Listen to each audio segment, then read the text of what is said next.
Assalamualaikum warahmatullahi wabarakatuh. Innal hamdalillah nahmaduhu wa nasta'inu wa nastaghfiruh wa na'udzu billahi min sururi anfusina wa min sayyiati a'malina. May yahdihillahu fala mudhillalah wa may yudhlilhu fala hadiyalah. Asyhadu an la ilaha illallah wa asyhadu anna Muhammadan abduhu wa rasuluh. Amma ba'd. Hadirin hadirat kaum muslimin dan muslimat yang dirahmati Allah Subhanahu wa taala. Puji syukur senantiasa kita panjatkan kehadirat Allah Subhanahu wa taala atas segala nikmat, karunia dan hidayahnya sehingga kita dapat berkumpul di majelis ilmu ini dalam keadaan sehat walafiat. Salawat serta salam semoga tercurah kepada junjungan kita Nabi besar Nabi Muhammad SAW, keluarga, sahabat dan seluruh umatnya hingga akhir zaman. Hadirin sekalian, kita hidup di era yang luar biasa, era di mana jarak tak lagi menjadi penghalang dan informasi mengalir deras layaknya air bah. Di tangan kita kini tergenggam alat yang disebut smartphone yang menghubungkan kita langsung dengan seluruh dunia melalui media sosial. Media sosial adalah pedang bermata dua. Ia bisa menjadi sarana dakwah, silaturahmi dan penyebaran ilmu. Namun ia juga bisa menjadi ladang fitnah, dosa dan merusak persaudaraan. Islam sebagai agama yang sempurna telah mengajarkan etika komunikasi dan interaksi sosial jauh sebelum media sosial ini lahir.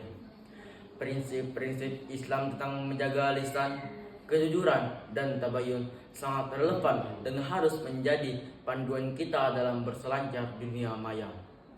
Pilar pertama, menjaga lisan dan tulisan. Dalam Islam, lisan memiliki kedudukan yang sangat penting, bahkan menentukan keselamatan seseorang di akhirat. Kini, lisan itu telah bertransformasi menjadi jemadi dan tulisan di media sosial. Setiap status, komentar, dan share kita adalah ucapan yang akan dimintai pertanggungjawaban. Allah Subhanahu wa taala berfirman dalam surah Qaf ayat 18. A'udzu billahi minasy syaithanir rajim. Ma yalfidhu min qawlin illa ladaihi raqibun atid. Yang artinya, tiada suatu ucapan pun yang diucapkannya malaikat ada di dekatnya malaikat pengawas yang selalu hadir.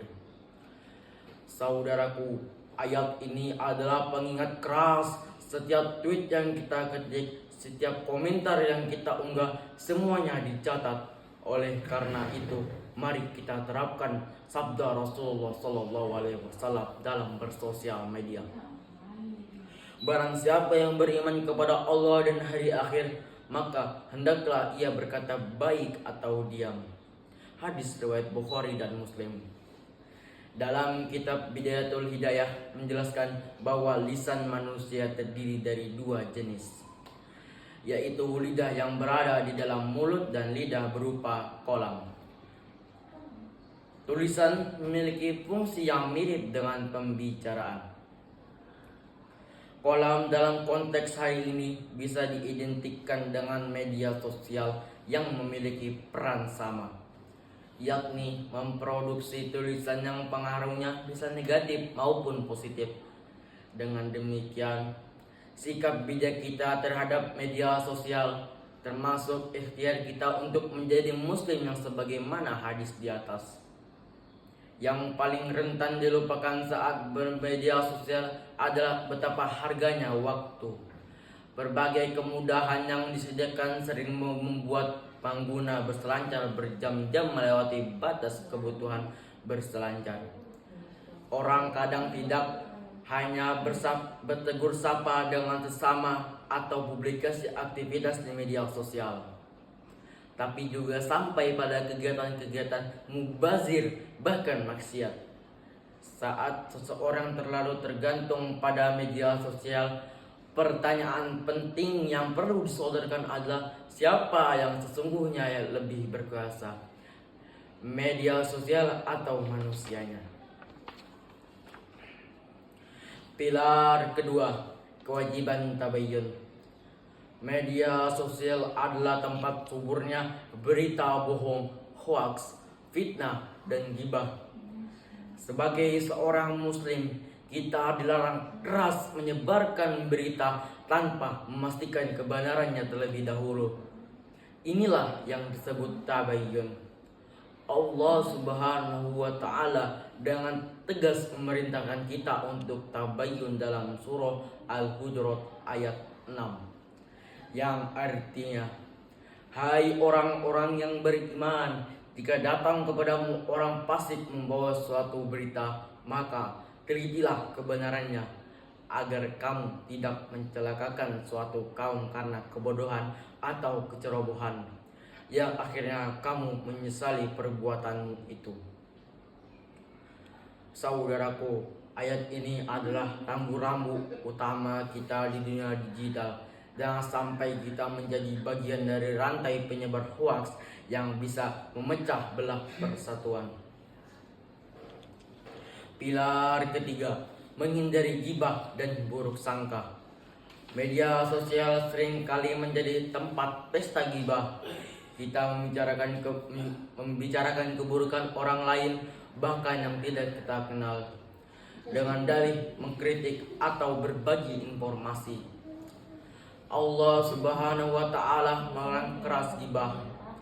Dalam konteks media sosial ini berlaku untuk mengupload aib orang lain atau menyebarkan kesalahan mereka atau berkomentar negatif yang menjatuhkan.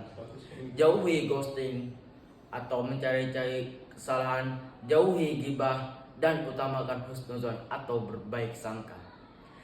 Jadikan media sosial ini sebagai ladang amal jariah.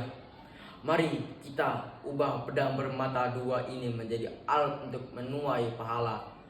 Gunakan media sosial ini untuk menyebarkan ilmu yang bermanfaat, mempererat tali silaturahmi, dan mendukung gerakan kebaikan atau dakwah, amal, dan sosial.